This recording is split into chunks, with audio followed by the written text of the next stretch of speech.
नमस्कार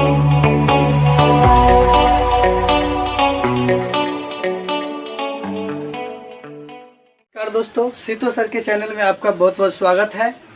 आज हम हनी साइंस क्लासेज रोसड़ा की ओर से वर्ग 10वीं के छात्र छात्राओं के लिए विषय लेकर आए हैं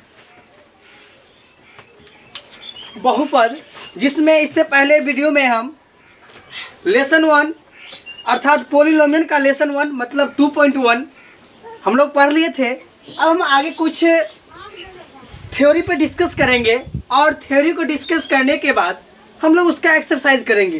तो आइए हम लोग देखते हैं classification of polynomial. Classification of polynomial, बहुपद का वर्गीकरण, बहुपदों का वर्गीकरण अर्थात बहुपदों का बंटवारा, बहुपदों का बंटवारा या उसको कितने भागों में बांटा गया है। तो इसमें हम लोग दो भाग में लिए हैं, based on terms. Based on terms मतलब पद के आधार पर। किसके आधार पर? पद के आधार पर। बेस्ड ऑन डिग्री, धातों के आधार पर। तो पद के आधार पर प्रिय दोस्तों 3 प्रकार को होते। कितने प्रकार होते हैं? 3 प्रकार। होने के लिए तो बहुत होंगे, लेकिन अगर 3 समझ जाएंगे तो बहुत सारे भी समझ जाएंगे। तो हम लोग देखते हैं मोनोमियल्स, पोलिनोमियल। तो मोनोमियल्स में हम लोग समझेंगे, मोनो मतलब होता है, मोनो का अर्थ होता है 1। क्या होता है? 1 का मतलब होता है एक। क्या होता है? एक। इसको हम लोग, इसका हिंदी होता है एक पदी। एक पदी। अब पोलिनोमियल मतलब क्या होता है? बहुपद। क्या होता है? बहुपद। एक पदी बहुपद का मतलब होता है जिस बहुपद में केवल कितना पद हो? केवल कितना पद हो? एक पद। उसी को क्या कहेंगे? जैसे हम लोग उदाहरण के माध्यम से जानते हैं, केवल 2x लिखे। क्या लिखे? 2x। ये अकेला है या 2 है? अकेला है। 5 ये अकेला है या 2 है? अकेला।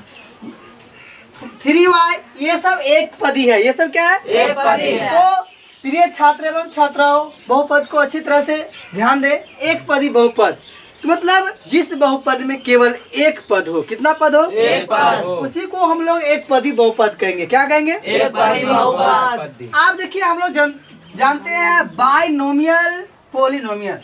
तो बाय मतलब होता है 2। क्या होता है? 2। तो इसको हम लोग हिंदी में कहते हैं द्विपदी। क्या बोलते हैं? द्विपदी। द्विपदी बहुपद। द्विपदी बहुपद कहते हैं। तो द्विपद का हम कुछ एग्जांपल ले लेते हैं, जैसे 2x + 3। 2x + 3 1 का 1 2। इसमें कितने टर्म्स है? 2। अगर हम कहेंगे 2x + 5 तो इसमें कितने टर्म्स है? 2। तो जिस बहुपद में अधिकतम पद कितना होगा? 2। उसी को हम लोग क्या कहेंगे? द्विपदी बहुपद। अगला हम लोग देखेंगे ट्री मतलब होता है 3। क्या होता है? 3। इसको हम लोग कहेंगे त्रिपदी। क्या कहेंगे? त्रिपदी बहुपद। त्रिपदी बहुपद मतलब जिस बहुपद में अधिकतम पद कितना हो? 3। पदों की संख्या कितना हो? 3। जैसे हम x + y + z या 2x + 3y + 4z तो गिनेंगे 1 2 3 1 2 3। इसमें 3 टर्म्स है। कितने टर्म्स है? 3 टर्म्स। इसी प्रकार अगर चतुर्थ पदी बहुपद रहेगा तो उसमें कितने टर्म्स होंगे? 4। अगर पंचम कहेंगे तो 5। अगर षष्टम कहेंगे तो 6। षष्टम 7। आप यहाँ पर ध्यान दीजिए, इसी प्रकार जितना टर्म्स कहेंगे उतना उसमें संख्या होगा। तो अब हम लोग यहाँ पर बहुत अच्छी तरह से सीख गए based on terms. Based on terms मतलब क्या? टर्म्स के आधार पर पोलिनोमियल का क्लासिफिकेशन। अब हम लोग अगले पॉइंट चलते हैं, based on degree. Based on degree. तो डिग्री तो यहाँ पर लीनियर पोलिनोमियल। लीनियर को कहते हैं रैखिक। क्या कहते हैं? रैखिक बहुपद। क्या कहेंगे? रैखिक बहुपद कहते हैं किसको है? तो याद रखिए, जैसे कि हम याद हमेशा रखना है, पहला होता है रैखिक बहुपद, दूसरा होता है क्वाड्रेटिक पोलिनोमियल। क्या होता है? तो क्वाड्रेटिक पोलिनोमियल का अर्थ होता है द्विघात बहुपद। कौन बहुपद? द्विघात बहुपद। अब यहाँ पर क्यूबिक क्या है? Cubic polynomial. क्यूबिक पोलिनोमियल इसका अर्थ होता है त्रिघात बहुपद। त्रिघात बहुपद। तो अब यहाँ पर ध्यान देना है, यहाँ पर पहला लीनियर पॉलिनोमियल है और दूसरा क्वाड्रेटिक पॉलिनोमियल है और तीसरा क्यूबिक पॉलिनोमियल है। तो हम लोग एक एक करके बहुत अच्छी तरह से समझेंगे, एक एक करके कि लीनियर पॉलिनोमियल क्या होता है, क्वाड्रेटिक पॉलिनोमियल क्या होता है, क्यूबिक पॉलिनोमियल क्या होता है। तो हम लोग इसको अच्छी तरह से समझेंगे। तो अब हम देखते हैं लीनियर पॉलिनोमियल के बारे में। तो हम एक एग्जाम्पल लेते हैं। क्या लेते हैं? एग्जाम्पल को ध्यान से देखेंगे। मैंने कहा 2x + 5, 2x + 5। तो अगर आपको यहाँ पर यदि ध्यान देंगे, यहाँ पर अगर हम लोग देखेंगे, यहाँ पर x पर अधिकतम पावर नहीं कुछ तो 1, कितना आ रहा है 1, और इस पर नहीं कुछ तो x की पावर क्या आ रहा है 0, x की पावर 0। तो किसी भी संख्या पर 0 पावर हो उसका वैल्यू कितना होता है? कितना होता है? अगर x टू दी पावर 0 है तो इसका वैल्यू 1 होगा, और 1 से 5 में गुना करेंगे तो क्या होगा? क्या होगा? तो आप यहाँ पर देख रहे हैं इसमें अधिकतम पावर कितना है? 1 है। अधिकतम पावर क्या है? 1। तो यहाँ पर हम लोग याद रखेंगे, यहाँ पर याद रखेंगे जिस बहुपद में अधिकतम पावर कितना हो? 1। अधिकतम पावर कितना हो? 1। उसको हम लोग क्या कहेंगे? क्या कहेंगे? जैसे हम लोग लिखते हैं 5x + 3, 5x + 3, इसमें अधिकतम पावर कितना है? 1। क्या है? 1। जैसे हम लोग लिखते हैं 2x + 4, इसमें अधिकतम पावर 1। तो ये हुआ रैखिक बहुपद का उदाहरण। क्या हुआ? यहाँ केवल 4 की मतलब है इसके power x to the power कितना छिपा हुआ, और x टू दी पावर 0 का मतलब कितना होता है? 1। कितना होता है? 1 होता है। अब एक चीज बताइए आप लोग, ये लीनियर पॉलिनोमियल समझ गए? कहीं इसको दिक्कत नहीं ना? तो यहाँ पर जिस बहुपद के अधिकतम घात कितना हो, उसी को हम लोग क्या कहेंगे? अब हम लोग इसका पढ़ेंगे general form of linear polynomial, general form of linear. तो आप देखेंगे यहाँ पर general form of linear polynomial.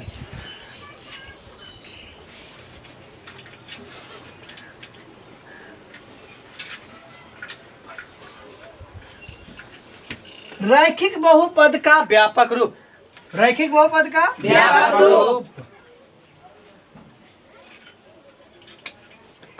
रैखिक बहुपद का व्यापक रूप, व्यापक रूप। रैखिक बहुपद का कौन रूप? व्यापक रूप। तो लिखेंगे इसका व्यापक रूप होता है, इसका व्यापक रूप ax + b होता है। क्या होता है? ax + b होता है। ax + b होता है। अब यहाँ पर देखना है ax + b। यहाँ पर ax + b मैंने लिखा, तो यहाँ x पर अधिकतम पावर कितना है? 1, और b के साथ कौन सी पावर जुड़ा हुआ है? 0। x to the power 0 power छिपा हुआ है। तो यहाँ पर देख रहे हैं, एक कभी कभी नोट में आ जाता है कि रैखिक बहुपद के शून्यकों की संख्या कितना होता है। तो याद रखना है रैखिक बहुपद के शून्यकों की संख्या कितना होता है। तो रैखिक बहुपद में अधिकतम घात जितना होगा उतना उसकी किसकी संख्या होगी? शून्यकों की संख्या। तो रैखिक बहुपद में अधिकतम घात कितना होता है? 1। इसलिए रैखिक बहुपद के शून्यकों की संख्या कितना होगा? 1। कितना होगा? 1 होगा। रैखिक बहुपद के शून्यकों की संख्या 1 होता है, 1 होता है।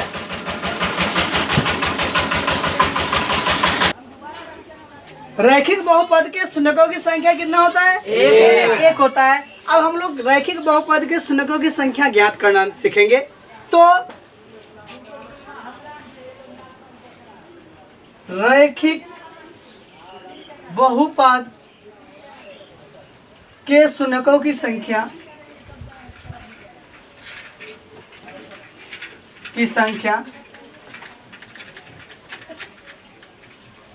ज्ञात करना है। क्या करना है बाबू? ज्ञात करना है। अब ध्यान दीजिएगा, रैखिक बहुपद के शून्यकों की संख्या ज्ञात करना है तो आपको सबसे पहले रैखिक बहुपद का व्यापक रूप पता होना चाहिए। तो इसका व्यापक रूप क्या होता है? ax + b होता है। तो ax + b अगर शून्यकों की संख्या किसके बराबर होगा? 0। किसके बराबर होगा? 0 के बराबर होगा। आप बताइए बी इधर प्लस में इधर आएगा तो माइनस में। एक्स बराबर क्या होगा? Minus b. एक्स बराबर माइनस बी। एक्स बराबर माइनस बी बट्टा ए। तो याद रखिए यहाँ एक्स का एक मान आया या दो मान आया? एक ही मान आया। मतलब रैखिक बहुपद के शून्यकों की संख्या कितना होगा? एक। कितना होगा? एक और केवल एक होगा। इस प्रकार की बात है। जैसे हम एक क्वेश्चन से लेते हैं, क्वेश्चन 2x + 5 के शून्यकों की संख्या ज्ञात करें। इसको दो विधि से बनाएंगे, शून्यकों की संख्या ज्ञात करें। ध्यान से समझेंगे, ये कोई भारी नहीं है, बहुत ही इजी चैप्टर है। क्वेश्चंस आपका है 2x + 5, 2x + 5। तो 2x + 5 के शून्यकों की संख्या ज्ञात करना है। तो सबसे पहले आपका जो क्वेश्चन है 2x + क्या है? 5। तो ये x टर्म्स में है, किसमें है? X term. इसको मानेंगे px। क्या मानेंगे? Px। जो कि क्वेश्चंस आपके x के फॉर्म में है। किसके फॉर्म में है? X के तो फॉर्म इसके हमें शून्यकों की संख्या बोल रहा है। किसकी संख्या? शून्यकों। तो शून्यकों की संख्या बोल रहा है। तो इसको दो मेथड से हल करेंगे। तो फर्स्ट मेथड हम लोग देख लेते हैं। अगर हम कंपेरिजन करेंगे ax + b से, ax + b से। अगर ax + b से कंपेरिजन करते हैं तो a के मान कितना होता है? 2 और b के मान 5। लेकिन हमको शून्यकों की संख्या का सूत्र क्या होता है? x बराबर माइनस b बाय ए। तो x बराबर माइनस फॉर्मूला से b का वैल्यू कितना है? 5 और a का वैल्यू 2। तो ये हो गया इसका आंसर। कहीं से कोई दिक्कत नहीं। अब हम सेकेंड मेथड चलते हैं। px बराबर 2x + 5। अब शून्यकों की संख्या है तो px को किसके बराबर करेंगे? 0 के बराबर। किसके बराबर? 0 के बराबर। तो px का वैल्यू यही है ना? तो 2x + 5 = 0 होगा। तो 2x बराबर क्या होगा? -5। ये प्लस में रहेगा तो माइनस में। x बराबर -5/2। कहीं से कोई दिक्कत नहीं। प्रिय छात्रों, अगर इस प्रकार की क्वेश्चंस चाहे आपके एग्जाम में आए या कोई भी कॉम्पिटिटिव एग्जाम में हो या चाहे आपके बुक में हो, तो हम सबसे यही रिक्वेस्ट करेंगे कि सवाल बनाना मत सीखो, कंसेप्ट को पकड़ो। अगर कंसेप्ट समझ में आ गया तो सवाल कोई भी बुक हो, चाहे RS अग्रवाल हो, चाहे SD यादव हो, या कोई भी शर्मा हो, या भारती भवन हो, या SF हो, दुनिया का कोई भी मैथ हो, अगर आप में कंसेप्ट पावर है, थ्योरिटी पावर है, तो दुनिया के हर मैथ को आप अच्छी तरह से डील कर सकते हैं। आज हम पढ़े हैं रैखिक बहुपद के बारे में। तो रैखिक बहुपद के परिभाषा पढ़े हैं, रैखिक बहुपद के सामान्य रूप पढ़े हैं, रैखिक बहुपद के शून्यकों की संख्या पढ़े हैं, और रैखिक बहुपद के आधारित पर शून्यकों की संख्या दो विधियों के द्वारा ज्ञात करना पढ़े हैं। अब हम लोग पढ़ेंगे द्विघात बहुपद। क्या पढ़ेंगे? द्विघात बहुपद। तो द्विघात बहुपद आइए हम लोग देखते हैं। अब हम लोग जानेंगे क्वाड्रेटिक पोलिनोमियल्स। क्वाड्रेटिक पोलिनोमियल्स द्विघात बहुपद। द्विघात बहुपद। तो जिस बहुपद में अधिकतम घात कितना हो? 2। कितना हो? 2। उसी को हम लोग क्या कहते हैं? द्विघात बहुपद। जिस बहुपद में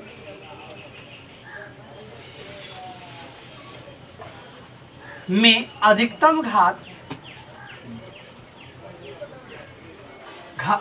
घात 2 हो, कोमा उसे द्विघात बहुपद कहते हैं। द्विघात बहुपद कहते हैं। अब देखिए, ये तो परिभाषा के अकॉर्डिंग समझे हैं। द्विघात बहुपद कितने अधिकतम घात होगा? 2। तो अब यहाँ पर इसका 2 हुआ, तो इसका हम लोग जनरल फॉर्म जान लेते हैं। क्या जान लेते हैं? General form. एक थोड़ा हिंट करते, क्या करते हैं? द्विघात बहुपद या रैखिक बहुपद या त्रिघात बहुपद के घातों को बढ़ते क्रम में भी होता है और घटते क्रम में भी होता है। बढ़ते क्रम में भी होता है। अब एक चीज थोड़ा हम छोटा सा हिंट समझने के लिए देते हैं, और इसके लिए कोई कंसेप्ट की आवश्यकता नहीं है। अब बताइए, 2 से कम कौन कौन होगा? 1 के बाद 0। अगर अधिकतम घात 2 होगा तो इसके अंदर कौन कौन आएगा? 1 और 0। अगर मान लीजिए 2 1 0 का मतलब है ये घट रहा है, ये क्या रहा है? घट रहा है। अगर कहेंगे 0 1 2, तो ये क्या हो रहा है? बढ़ रहा है। अगर इधर से इधर की ओर आ रहा है, मतलब क्या, बाएं से दाएं की ओर, बाएं से दाएं की ओर। तो बाएं से दाएं की ओर पावर में कमी होती है। Yes. पावर में क्या होती है? कमी होती है। और फिर दाएं से बाएं की ओर कमी होती है। क्या होती है? कमी होती है। इसमें बढ़ता है और इसमें घटता है, और इसमें क्या होता है? बढ़ता है। तो जैसे कि हम लोग देख लेते हैं, इसका जो जनरल फॉर्म होता है, क्या होता है बाबू? General form.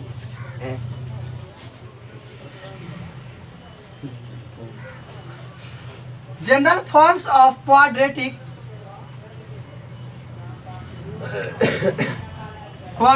Polynomials. General form of quadratic polynomials, इसका जो होता है general form ax² plus bx plus c। ax² plus bx plus C। अब बताइए x पर अधिकतम पावर कितना है? दो। इस पर नहीं कुछ तो, एक। इस पर नहीं कुछ तो। जीरो। तो आप देखते हैं इधर से हम लोग देखते हैं, ये है लेफ्ट साइड। क्या साइड है? और ये कौन सी साइड है? पॉज करो। देखते हैं लेफ्ट से राइट की ओर, लेफ्ट से राइट की ओर। पावर में कमी आ रही है, 2 1 0, 2 1 जीरो। और इधर से राइट से लेफ्ट को चलते हैं, 0 के बाद 1 आ रहा है, 1 के बाद क्या आ रहा है? 2। इसलिए कहा जाता है कि बहुपद के जो पावर को जो है आरोही या अवरोही क्रम में सजाया जाता है। आरोही या अवरोही। तो इधर लेफ्ट से राइट की ओर चला तो ये हुआ अवरोही। क्या हुआ? अवरोही। अवरोही का मतलब घटते क्रम। कौन क्रम? घटते और क्रम। राइट से लेफ्ट की ओर जा रहा है तो पावर देखते इंक्रीज कर रहा है, इसको कहेंगे आरोही। क्या कहेंगे? आरोही। तो आरोही कहेंगे। तो यहाँ पर देख रहा है पावर घट रहा है और बढ़ रहा है। Yes, sir। तो अब यहाँ पर ध्यान दीजिए, ये तो हुआ इसका जनरल फॉर्म। कौन फॉर्म हुआ? General form. इसका व्यापक रूप, इसका कुछ एग्जाम्पल अगर मान लीजिए, अगर x² भी दे दिया तो ये द्विघात होगा। क्या होगा? द्विघात। अगर y² भी दे दिया तो ये क्या होगा? द्विघात। तो जैसे कुछ एग्जाम्पल लेते हैं, 2x² plus 5x plus 2, 2x² plus 5x plus 2। क्या इस रूप को दर्शा रहा है? Yes, sir। पालन कर रहा है? Yes, sir। 3x² plus 5x plus 3, ये भी है द्विघात बहुपद। Yes, sir। अगर केवल x² भी लिख दिया तो ये भी द्विघात है। क्यों? कैसे? अगर x² प्लस bx होता है, यहाँ पर x के मान है, bx होता है तो यहाँ x के मान हम क्या लेते हैं? जीरो। और प्लस c रहता है, यहाँ पर c के मान हम लोग क्या ले लेंगे? जीरो। 0 लेंगे तो बात बराबर होगा यहाँ पर। तो x² भी द्विघात बहुपद है, और x² प्लस 3 भी लेंगे तो ये भी कौन बहुपद है? द्विघात बहुपद। क्योंकि आपका अधिकतम घात कितना होना चाहिए? 2। कितना होना चाहिए? 2। 2 होना चाहिए। तो अभी हमने द्विघात बहुपद के बारे में जाना। आप द्विघात बहुपद के शून्यकों के बारे में जानेंगे। तो द्विघात बहुपद में मैंने कहा था, इससे पहले मैं रैखिक बहुपद पढ़ा था, उसमें कहा था कि रैखिक बहुपद में अधिकतम घात कितना होता है? 1। इसलिए शून्यकों की संख्या कितना होगा? 1। कितना होगा? 1। तो इसमें देखते हैं द्विघात बहुपद में अधिकतम घात कितना है? 2। इसके शून्यकों की संख्या कितना होगा? 2। तो अब 2 होगा तो कैसे होगा? 2 होगा तो कैसे होगा? और आप लोग जानते होइएगा, अगर 2 होगा तो इसमें 2 बहुत सारे बात होता है। अभी हम शॉर्टकट में बताते हैं। अल्फा प्लस बीटा बराबर होता है -b/a, और अल्फा इंटू बीटा बराबर c/a। तो अल्फा प्लस बीटा जो है यहाँ पर कहने का शीर्ष होता है, जो द्विघात बहुपद होते हैं उसकी दो शून्यकों की संख्या होते हैं, एक को अल्फा मानते हैं दूसरा को बीटा। तो अल्फा हुआ, अल्फा और बीटा किसकी संख्या हुआ? शून्यकों की संख्या। तो अब यहाँ पर प्लस के रूप में है तो ये हुआ शून्यकों का योग। क्या हुआ? शून्य को और इंटू मतलब गुना होता है, तो यहाँ गुना के रूप में जिसको कहेंगे शून्यकों का गुणनफल। क्या कहेंगे? गुणनफल। तो अब हम लोग प्रूव करेंगे अल्फा प्लस बीटा बराबर -b/a होता है, और अल्फा इंटू बीटा बराबर c/a होता है। माना कि हमको पता है इतना होता है, लेकिन जब आप लोग पढ़ रहे हैं, जब तक आप लोग को ये पता नहीं होना चाहिए कि अल्फा प्लस बीटा बराबर -b/a ही क्यों होता है, c/a क्यों नहीं होगा, और अल्फा इंटू बीटा बराबर c/a ही क्यों होगा, -b/a क्यों नहीं होगा। तो इससे क्या होगा, जब तक इसको हम लोग प्रूव नहीं करेंगे तब तक आपके मन में कुछ ना कुछ चलता रहेगा, कुछ ना कुछ चलता रहेगा। आज जब हम इसको प्रूव कर लेंगे तो आपका पूरा समस्या क्या हो जाएगा? डील हो जाएगा। क्या होगा? दूर हो तो जाएगा। डील हो जाएगा। तो उस कंडीशन में आपको इससे संबंधित कोई प्रश्न हो उसको हल करने में दिक्कत नहीं होगा। इस प्रकार के प्रश्न को हल करने में कोई दिक्कत नहीं होगा। तो हम लोग अब हम लोग जानेंगे द्विघात बहुपद के शून्यकों की संख्या के बारे में, कैसे हम लोग निकालेंगे। तो सबसे पहले यहाँ पर देखते हैं relation between the zero and coefficients of a quadratic polynomial. किसी द्विघात बहुपद के शून्यकों और गुणांकों में संबंध। शून्य और गुणांकों में संबंध। तो आप देखिए यहाँ पर अगर द्विघात बहुपद है तो इसके गुणांक कितने होंगे? कितने होंगे? छोटा सा एक डिस्कस करते हैं। जैसे कि मान लीजिए x, जैसे x स्क्वायर बराबर 25 है। कितना है? 25 है। तो x बराबर कितना होगा? Root under 25। तो इसका मान कितना होगा? जब भी होगा एक प्लस और रूट में क्या होता है? प्लस और। तो कहने मतलब एक 5 होगा तो एक माइनस, तो एक अल्फा होगा तो और एक बीटा होगा। अब जरूरी नहीं है कि एक पॉजिटिव होगा और एक निगेटिव होगा, ये जरूरी तो दोनों पॉजिटिव हो सकता है, दोनों निगेटिव हो सकता है, एक निगेटिव हो सकता है और एक पॉजिटिव हो सकता है और एक कुछ भी हो सकता है। तो अब यहाँ पर ध्यान दीजिए, हमने कहा यहाँ पर अब हम इसको प्रूव करेंगे ये बात सही है या गलत है। माना कि अल्फा और बीटा द्विघात बहुपद ax square plus bx plus c के शून्यक है। क्या है? तो हम जानते हैं अगर इसका यह शून्यक होगा तो यहाँ पर x minus alpha into x minus beta इसके गुणनखंड होते हैं। क्या होते हैं? तो द्विघात बहुपद यही है, द्विघात बहुपद यही है और इसका ये क्या है? गुणनखंड है। ये क्या है? तो दोनों आपस में एक दूसरे के क्या होगा? क्या होगा? तो हम आगे हल करते हैं, देखेंगे ध्यान से। तो ये छात्र एवं छात्राओं कहाँ जहाँ पर भी अगर दिक्कत हो आप कमेंट्स करेंगे। अब यहाँ पर हम लोग देखते हैं ax square plus bx plus c equal to, यहाँ पर हम k ले लिए एक अचर पद। क्या ले लिए? x minus alpha into x minus beta. अब यहाँ पर जहाँ k अचर पद है, जहाँ के अचर पद है, कैसा पद है? तो अब याद रखिए यहाँ पर ax square plus bx plus c equal to के, यहाँ पर बाहर ही रहेगा। यहाँ पर अब इसका हम हल करेंगे। क्या करेंगे? हल करेंगे। तो एक बार x को इसके साथ मल्टीप्लेक्शन करेंगे, एक बार माइनस अल्फा को। किसको करेंगे? माइनस अल्फा को। तो पहले हम लोग x से करते हैं। किससे करते हैं? x से करेंगे x माइनस बीटा में, x माइनस। अब माइनस अल्फा से करेंगे। किससे करेंगे? माइनस अल्फा से करेंगे x माइनस बीटा में। Complete. ax square plus bx plus c equal to के इंटू, अगर x को x से साथ अगर मल्टीप्लेक्शन करते हैं तो x स्क्वायर होगा। अगर x को बीटा के साथ करेंगे तो x इंटू बीटा होगा।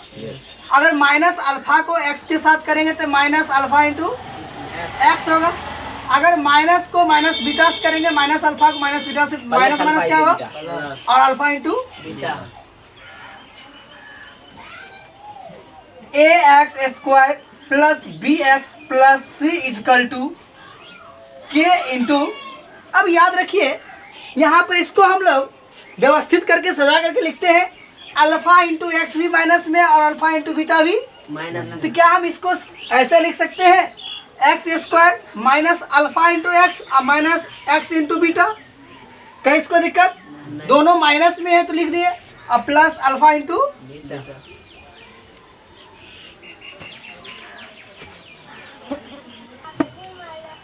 यहाँ तक कहीं से कोई दिक्कत तो नहीं है? नहीं। अब आगे देखते हैं हम लोग। आगे तो नीचे जगह है नहीं, ऊपर से हम मिटाते हैं। क्या कर रहे हैं? मिटाते हैं।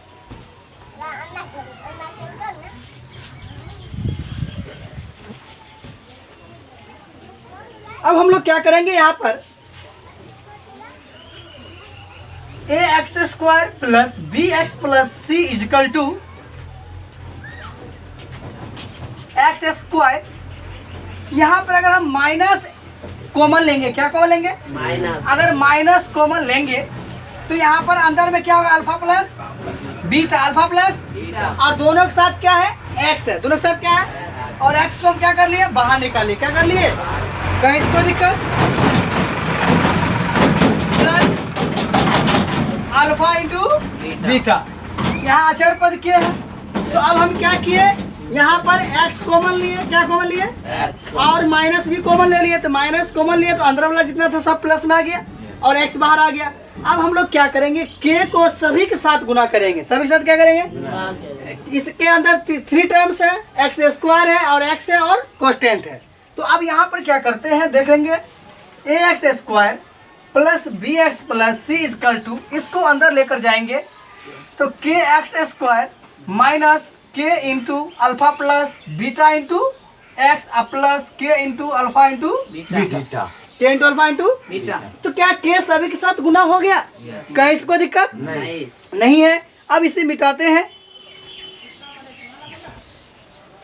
अब हम लोग तुलना करेंगे। क्या करेंगे? तो तुलना करेंगे घातों के आधार पर। किसके आधार पर? ये अधिकतम घात कितना है? 2 और यहाँ पर अधिकतम घात कितना है? 2। तो फर्स्ट के बराबर होगा, Yes. पावर टू के बराबर होगा। तो यहाँ पर हम लोग कंपैरिजन करेंगे। क्या करेंगे? कंपैरिजन। तुलना करने। अब ध्यान देना है, तुलना करेंगे तो ये इसके बराबर होगा। तो ए एक्स स्क्वायर इजकल टू के एक्स स्क्वायर। तो यहाँ पर ध्यान दीजिए, एक्स स्क्वायर क्या होगा? एलसीएम। ए बराबर के। ए बराबर के। ए बराबर के कहे या के बराबर ए कहे। जहाँ के रहेगा वहाँ पर ए रख सकते हैं, जहाँ ए रहेगा वहाँ पर के रख सकते हैं। ये स्टेप फर्स्ट हुआ। स्टेप क्या हुआ? फर्स्ट। एक्स स्क्वायर टर्म से तुलना किए। अब स्टेप सेकेंड। Step second. अब हम लोग एक्स वाला से करेंगे। किससे करेंगे? X वाला। एक्स वाला टर्म यहाँ तक है, यस। यहाँ तक है ना? यस। तो B X equal to minus के into alpha plus beta into X. X क्या होगा? कट कट जाएगा। एक्स क्या होगा? कट जाएगा। अगर अल्फा प्लस एक्स से एक्स कट गया, अगर अल्फा प्लस बीटा के मान निकालेंगे तो यहाँ के माइनस में क्या है? माइनस तो के इधर गुना में उधर जाएगा तो भाग में। भाग। तो बी बराबर माइनस क्या होगा? K equal to alpha plus beta. यही ना होगा? यस। या हम कह सकते हैं alpha plus beta equal to b by k. के किसके बराबर है? किसके बराबर है? एक के। यहाँ कौन चीज में आ जाएगा? माइनस। तो आप याद रखिए, यहाँ पर अल्फा प्लस बीटा, तो अल्फा शून्यकों की संख्या है और बीटा भी किसकी संख्या है? शून्यकों। यहाँ प्लस में आते शून्यकों का योग हुआ। क्या हुआ? योग। तो शून्यकों का योग बराबर minus B by A. Minus B by. A. अब हम स्टेप थर्ड में चलेंगे। स्टेप थर्ड थर्ड में चलेंगे। स्टेप आपका थर्ड है C इजकल टू के इंटू अल्फा इंटू बीटा। तो हमें चाहिए अल्फा इंटू किसका मान? बीटा का। अगर अल्फा इंटू बीटा का मान निकालेंगे तो सी वाई क्या होगा? के। तो अल्फा इंटू बीटा बराबर सी वाई के, और के का वैल्यू कितना है? ए। C by. ए। तो दोस्तों यहाँ पर हमने बहुत अच्छी तरीका से, बहुत ही बढ़िया तरीका से हम लोग अल्फा प्लस बीटा और अल्फा इंटू बीटा का मान प्रूव्ड कर दिए। अब हम लोग कुछ पॉइंट जानेंगे। बुक में रहता है कभी कभी एक्स के गुणांक, कभी कभी ए स्क्वायर का गुणांक, इस प्रकार की बात रहता है, तो हम लोग उसे भी जानेंगे। जैसा कि हम लोग जानते हैं,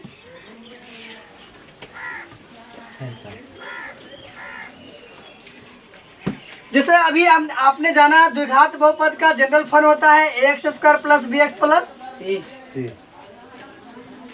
अगर मैंने कहा अल्फा प्लस बीटा, अब अल्फा प्लस बीटा अगर डायरेक्ट लिखेंगे तो इसमें कहीं से कोई दिक्कत नहीं है। तो अल्फा प्लस बीटा बराबर माइनस बी वाई। ए। तो अल्फा प्लस बीटा को हम लोग कहते हैं शून्यकों का योग। क्या कहेंगे? शून्यकों का ये होगा योग। फर्स्ट होगा शून्यकों का। योग।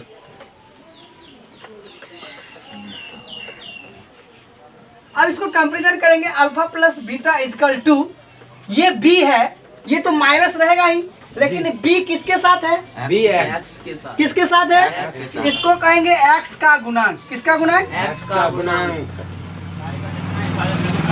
अब बट्टा ए क्या है? ए। ए किसके साथ है? X square. क्या लिखेंगे? एक्स स्क्वायर का गुणांक। समझ में आ गया सबको? जी। कहीं से कोई दिक्कत? नहीं। अब अगला होता है शून्यकों का गुणनफल। अल्फा इंटू शून्यकों का गुणनफल। गुणनफल। तो शून्यकों का गुणनफल होता है alpha into beta equal to C by. A. C by. A. तो हम इसको हम ऐसे भी लिख सकते हैं, सी अचर पद है। कौन पद है? अचर पद। अब बट्टा ए किसके साथ है? एक्स स्क्वायर के साथ। एक्स स्क्वायर का। गुणांक। प्रिय छात्र एवं छात्राओं, आज हम लोग द्विघात बहुपद में बहुत सारे पॉइंट को डील्स किए हैं। अगर आपको हमारा वीडियो और मेरे द्वारा पढ़ाए गए कथन अगर अच्छा लगे तो हमारे वीडियो को लाइक एवं सब्सक्राइब जरूर करेंगे और शेयर करना ना भूलेंगे, क्योंकि अगला वीडियो जैसे ही मैं अपलोड करूंगा वो आप तक पहुंचना चाहिए। तो आज हमने बहुपद के प्रत्येक पार्ट को खंडन कर लिया है, एक एक करके अध्ययन कर लिया है। मैं कल ठीक अगले वीडियो में 2.2 के प्रत्येक क्वेश्चन से डिस्कस करेंगे और उम्मीद तो कहीं से कोई दिक्कत नहीं होगा। भले ही दूर है, उससे कोई लेना देना नहीं है, लेकिन जब आप मोबाइल खोलेंगे, यूट्यूब पर सर्च करेंगे सीतो पंडित, तो आपके सामने ही मिलेंगे, इसलिए घबराने की कोई जरूरत नहीं है। इसलिए मेरा कहना है जो कल था उसे भुलाकर देखो, जो कल था उसे भुलाकर देखो, जो आज है उसे आजमा कर देखो, आने वाले पल खुद ही समझ जाएंगे, बस एस पंडित मेथड अपना कर देखो।